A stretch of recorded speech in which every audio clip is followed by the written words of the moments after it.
ഒരാളും കൂടി ഉണ്ട്. വേണ്ട വേണ്ട, ഇങ്ങോട്ട് വന്നിട്ട് കടം പറഞ്ഞു. ഇനി തിരിച്ചു കയറുന്നോ?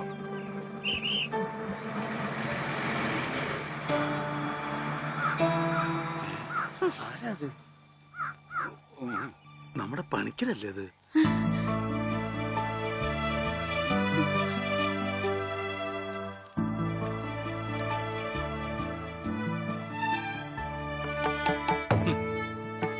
താൻ എവിടെയായിരുന്നു പണിക്കരെ? താനെന്താ ഒന്നും മിണ്ടാത്തെ? എന്റെ മാഷയുടെ മകൻ ഉണ്ണികൃഷ്ണനില്ലാതെ ഞാൻ എങ്ങനെയാ നാട്ടിലേക്ക് മടങ്ങി വരിക? അതുകൊണ്ടാ ഇത്രയും നാൾ ഒളിവിൽ കഴിഞ്ഞത്. അവനെ നഷ്ടപ്പെട്ട അന്ന് മുതല് മാഷ് കൊടുക്കണ പരസ്യം ഞാൻ കാണാറുണ്ടായിരുന്നു. ഇപ്പൊ കുറച്ചു കാലമായിട്ട് പരസ്യം കാണാതെ ഇപ്പൊ ഞാൻ വിചാരിച്ചു ഉണ്ണി വന്നു, അല്ലെങ്കിൽ മാഷ് മരിച്ചു. ഇതിലേതാ മാഷെ സംഭവിച്ചത്? എടോ പണിക്കരെ, ഉണ്ണി വന്നു. ഉണ്ണി വന്നു? എവിടെ? നിക്കണു ഉണ്ണി. നീ അങ്ങ് തടിച്ചേ നിക്കണു ഉണ്ണി. ഓ അയ്യോ, തൃപ്തിയായി. അയ്യോ, ഇത്രയും കാലം അലഞ്ഞിരുന്ന് നടന്നെങ്കിലും അതിനൊരു പരിസമാപ്തി ദൈവം തന്നുവല്ലോ. എന്റെ ഉണ്ണി, അന്ന് നീ എവിടേക്കാ പോയി? പണിക്കരെ, മുണ്ട് മുറുക്കി കൊടുത്തോളൂ കേട്ടോ. കഴിഞ്ഞ 10-17 കൊല്ലമായിട്ട് മുണ്ട് മുറുക്കന്നെയാ നടക്കണേ, പട്ടിണിയായിട്ടേ. ഇത്ര കാലം പണിക്കരേട്ടൻ എവിടെയായിരുന്നു? അത് പറഞ്ഞാലും തീരില്ല. കൊറേ കാലം തമിഴ്നാട്ടില് ரொம்ப അഴകാന ഇടം, അങ്ങേ നിന്നും കർണാടക, പിന്നെ കൊറേ കാലം ഹിന്ദിക്കാരുടെ കൂടെ. ഹരേ വിളിച്ചപ്പാടേ ഹിന്ദിമേ ബോലോ ബായ്. അച്ഛാ അച്ഛാ, ബഹുത്ത് അച്ഛാ. ഓ, ഈ നാട്ടിൽ ഒരാൾക്കെങ്കിലും ഹിന്ദി അറിയാലോ. ഏതായി കുട്ടി? അല്ലേ, പണിക്കരുടെ മകളാ. ഓഹോ, ഏത് പണിക്കരുടെ? ഓ അച്ഛാ, അച്ഛൻ എന്നെ മനസ്സിലായില്ലേ? അച്ഛന്റെ അമ്മുവാ ഞാൻ. അമ്മു മോളെ, അച്ഛനെ എന്നെ മനസ്സിലായില്ലോടി. മോളെ, അച്ഛന് മോനെ മനസ്സിലായിട്ടാ.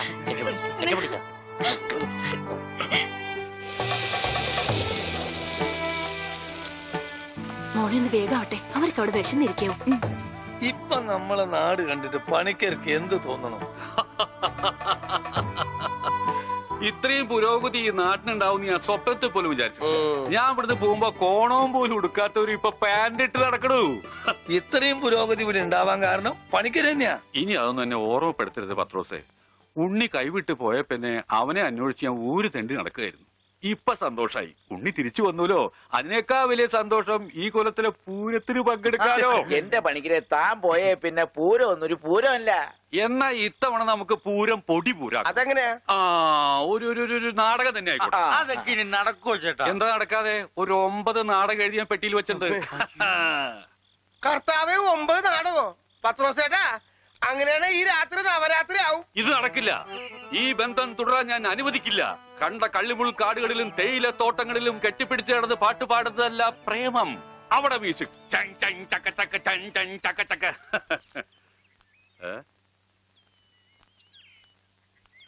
എന്താ ഇത്? ഗോപിക്കുട്ടൻ. അങ്ങനെ ഒരു സാധനം? അങ്ങനെ ഒരു സാധനം ഉണ്ട്. അതാണ് ഈ നിൽക്കുന്ന ഗോപിക്കുട്ടൻ. എനിക്ക് നിങ്ങൾ രണ്ടുപേരും മനസ്സിലായില്ല. എന്നെ മനസ്സിലാക്കിയിട്ട് വലിയ പ്രയോജനമൊന്നുമില്ല. ഞാനാ മാഷിന്റെ മരുമോനാ. പക്ഷേ ഈ ഗോപിക്കുട്ടനെ നല്ലോണം മനസ്സിലാക്കണം. ഇത് പണിക്കരേട്ടന്റെ സ്വന്തം അനന്തരവനാ.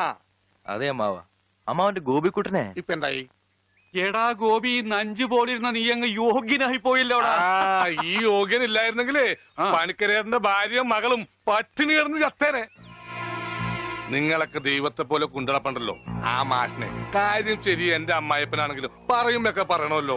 ആ മനുഷ്യൻ പണിക്കരേട്ടന്റെ കുടുംബത്തെ ഒന്ന് തിരിഞ്ഞു നോക്കുക പോലും ചെയ്തിട്ടില്ല. ഉണ്ണിയെ കുണ്ടെ കളഞ്ഞത് പണിക്കരേട്ടനാണെന്നും പറഞ്ഞ് അവരെയൊക്കെ ദ്രോഹിച്ചിട്ടേ ഉള്ളൂ. എന്നിട്ടിപ്പോ എന്താ ഒന്ന് കാണാല്ല. ഇതങ്ങട് കുടിച്ചേ. എരുതിയിലേക്കുള്ള എണ്ണയാണെന്ന് കരുതിയാ മതി. അമ്മാവൻ വിഷമിക്കണ്ട, അവരൊരു ബുദ്ധിമുട്ടും ഞാൻ അറിയിച്ചിട്ടില്ല. ഇപ്പൊ കണക്ക് പറഞ്ഞ പണിക്കരേട്ടൻ ഗോപിക്കുട്ടന് കൊട്ടക്കണക്കിന് കാശ് കൊടുക്കേണ്ടി വരും. എന്തേ? അതൊന്നും തരാൻ അമ്മാവന് കഴിയില്ല എന്ന് എനിക്കറിയാം. അല്ല, ഞാനതൊന്നും തിരിച്ചു ചോദിച്ചിട്ടില്ല. ഓ, സീരിയലിൽ പോലും ഇത്രക്ക് നല്ലൊരു മനുഷ്യനെ ഞാൻ കണ്ടിട്ടില്ല. ഓ, എനിക്ക് ചന്തയിലൊരു കടയുണ്ട്, പിന്നെ വേറെ കച്ചവടമുണ്ട്. അത്യാവശ്യം കാശൊക്കെ ഞാൻ സമ്പാദിച്ചു വെച്ചിട്ടും ഉണ്ട്. എന്റെ മുറപ്പെണ്ണല്ലേ അമ്മു, അവൾക്കും അവളുടെ വീട്ടുകാർക്ക് വേണ്ടി അല്ലാതെ പിന്നെ ആർക്കു വേണ്ടി ഞാൻ ഈ സമ്പാദിക്കുന്നൊക്കെ?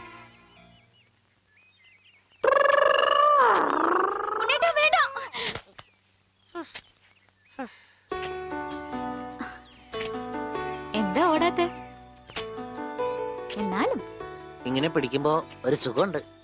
എന്നാലേ ഇനി ഓടാൻ തോന്നുമ്പോ എന്നോട് പറഞ്ഞാ മതി, ഞാൻ പിടിച്ച് നിർത്തിക്കോളാം. ആ. വാ. എനിക്ക് ഓടാൻ തോന്നുന്നുണ്ട്. ഏ? ഓടും ഓടും ഓടും.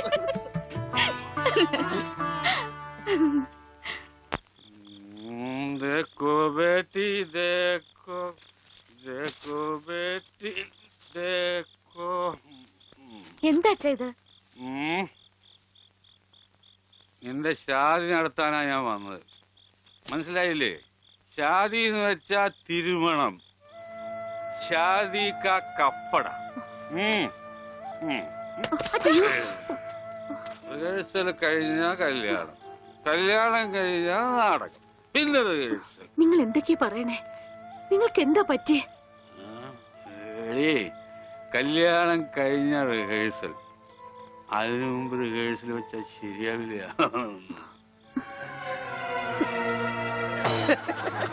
എന്നെ ഗർഭരണിയാക്കിയിട്ട് നിങ്ങൾ സ്വന്തം ഭാര്യയുടെ കൂടെ ജീവിക്കാണല്ലേ? പറഞ്ഞു വരുമ്പോ എനിക്കാണല്ലേ കുറ്റം. പറഞ്ഞു വരുമ്പോ എനിക്കാണല്ലേ കുറ്റം. തെളിവിനായി മീന്റെ വയറ്റിൽ കിടക്കണ എന്തെങ്കിലും എന്റെ വയറ്റിലെ കുഞ്ഞിനെ പറ്റി പറയുമ്പോൾ മീന്റെ വയറ്റിലെ കുഞ്ഞിനെ കുറിച്ചാണ് പറയുന്നത്. അവിടെ ഇരിക്കേ. ഒരു പ്രസ്റ്റേജ് എനിക്ക് ഓടാൻ തോന്നുന്നുണ്ട്.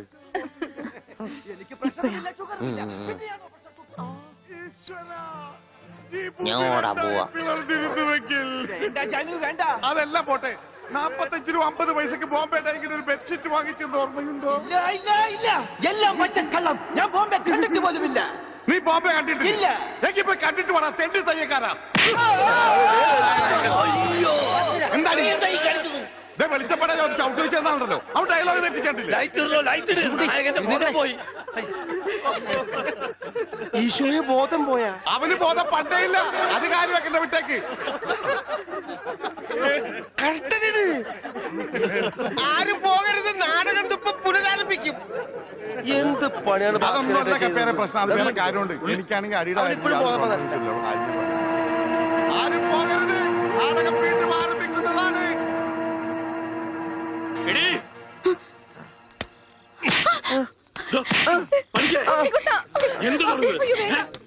മനസ്സിലായില്ലേ? ഇവന്റെ അസുഖം എന്താണെന്ന് എനിക്ക് മനസ്സിലായില്ലേ? പണിക്കരെ നിങ്ങൾ കാണിച്ചൊട്ടും ശരിയായില്ല. അത് പറയാൻ നീയാരടി അസത്തെ? ഇങ്ങോട്ട് വാടി, നീ അങ്ങനെ കൊന്നുകളയും. പള്ളി കണ്ട വണ്ടന്മാരെ. അയാളെ തല്ലി. അച്ഛന് വേനെടുത്താ കരയണ്ടാട്ടാ.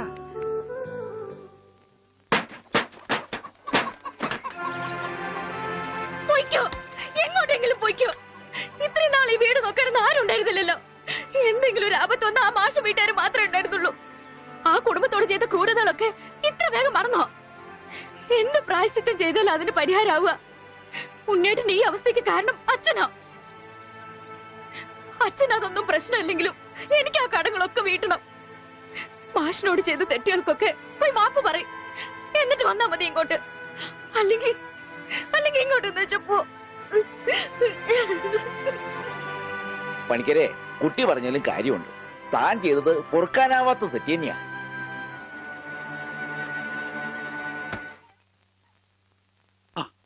എന്താടോ എന്തേ കാണിക്കുന്നേ? എന്നോട് പൊറുക്കണം മാഷെ, മാഷോട് ഞാൻ തെറ്റുകൾ മാത്രമേ ചെയ്തിട്ടുള്ളൂ, എനിക്കത് തിരുത്തണം. മാഷുടെ ഉണ്ണിയെ ജീവിതകാലം മുഴുവൻ നോക്കാൻ എന്റെ അമ്മൂന് സമ്മതം, എനിക്കും അത് സമ്മതം.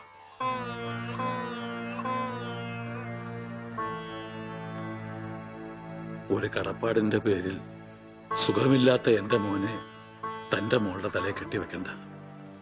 അതൊന്നും വേണ്ട, മറന്നേക്ക്.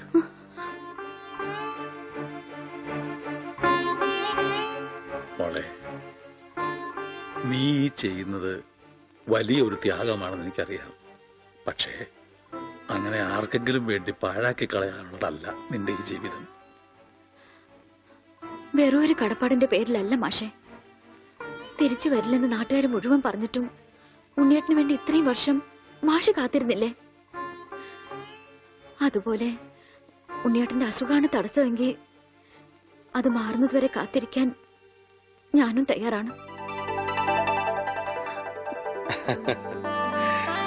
ഈ കുട്ടി പറഞ്ഞത് വെറും ഒരു ഫാദറായ എനിക്ക് മനസ്സിലായി. ഈ ഫാദറിന് മനസ്സിലായോ? ഇനി എന്തോന്ന് ആലോചിക്കാൻ. നിശ്ചയത്തിന് പന്തല് വേണോ വേണ്ടയോ എന്ന് മാത്രം പറഞ്ഞാ മതി. ബാക്കി കാര്യം ഞങ്ങൾ ഏറ്റു.